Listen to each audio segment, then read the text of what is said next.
Guys, deluded Guna, depressing video. Like, I'm at the point. Well, I've been past this point. We know nothing is gonna get done. It's been another racial incident. Now, before I even get onto it, we know already nothing is gonna get done. And if the most that's gonna be done, stupid crap little stadium closure, slap on the wrist fine. Yeah, I might as well. I'm so angry. These stories really annoy me, and I'm really fighting hard to think about what I'm trying to say in this vid. Rhian Brewster plays for Liverpool, under-17s World Cup winner. This season not having the best of form for Liverpool's youth, but he's doing his thing. He's having a decent season. He's an under-17 champion. It's the high of being a champion. He was well received in India. Them Indian fans went crazy for all of the under-17s games, coming out in their thousands. So he's off the high of that. And to see what he's been through now, being reminded the colour of his skin, not that it's a bad thing, beautiful and that, but it's disgraceful. Now, Liverpool won 2-0 against Spartak Moscow, and in the first leg, well, I say leg, it's a group stage, the first stage of the game, you saw their fans abuse the player Bobby, the winger Bobby, former PSV man, I believe. They abused him. This time it was a Moscow player who allegedly, I don't know what was said, but something racist was said to Brewster. Now, he's done very well to keep it in and mention it after the game to the appropriate officials. You could see he was angry, but he's done very well to control his anger, because you know the minute you react to these sort of comments, you're in the wrong. I mean, they can poke a bear with a stick, and if the bear claws off your face, it's the bear's fault.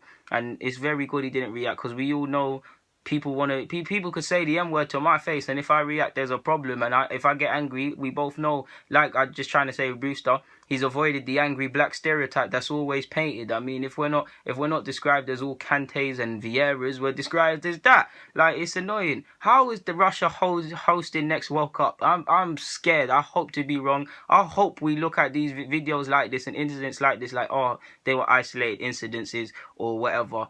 But can you be sure? Like, I'm scared for the players. I'm more scared for the fans, because the players, they're very much in a bubble. They will have the nice little team bus and will be very much protected and things. I feel sorry for the fans of African countries and fans of England.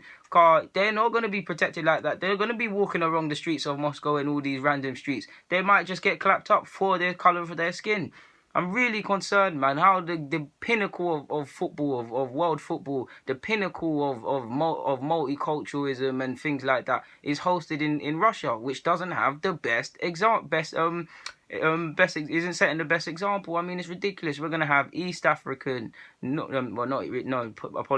African, West African, multicultural English players, multicultural Brazilian players, bare different mixes of heritages and races and religions united and congregating to have the best footballing event in the world and ever.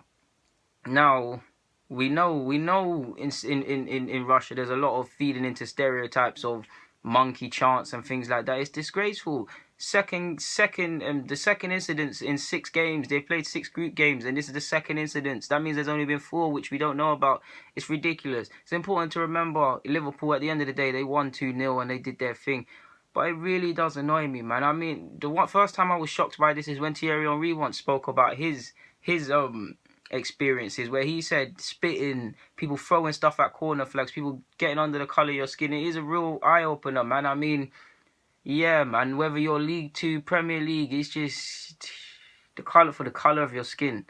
It's ridiculous, man. It's ridiculous, and it really does make my blood boil, man. And I really hope if it was up to me, I'll ban this guy for life, you know. I know you might say it's an exaggeration. I'll ban him for life. I'll kick this side out of the youth champs. I hope he breaks his leg. I'm sorry, you guys know how much I hate injuries and people's health. But when you do things like this, I can't give a crap. Hope you bust your leg, and I hope you never kick a ball again. I'm sorry, but I don't care.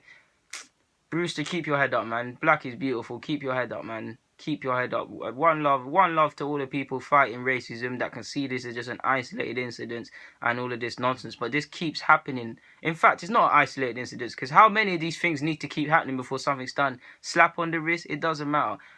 These things are not going to affect them. But as we keep being shown, black lives or black skin or incidences to black people are not as important, because you see this in society and you see this in football. How many times we'll forget about this in a week and it will happen again?